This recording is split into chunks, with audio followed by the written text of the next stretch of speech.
We have been exploring all around the Loire Valley. We've gone through the Pays Nantais, Anjou Saumur, and this week we are in Touraine. This is where the Loire finds its voice, and it's where Cabernet Franc becomes something I find genuinely remarkable. Let me show you what actually matters here in this region.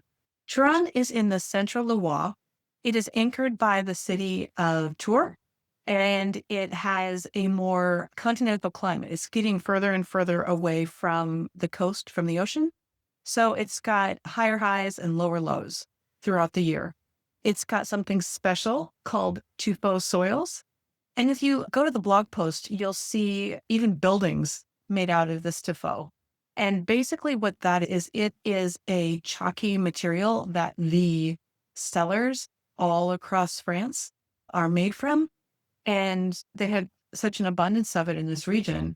Again, they used it as a construction material, but it's just this beautiful white, chalky substance that when vines are planted in it, creates just a beautiful minerality in the resulting wine. Chenin, on the other hand, has gravelly soils.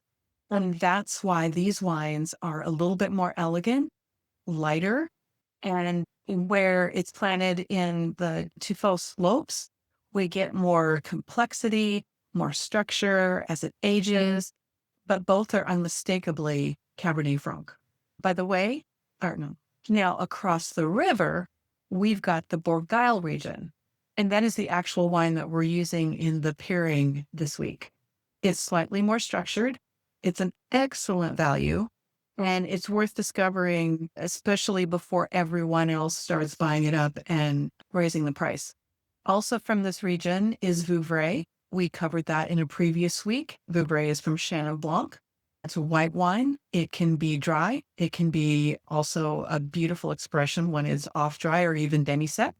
And it is a name that you'll want to remember. It's a great wine, very food flexible, works great with salty foods.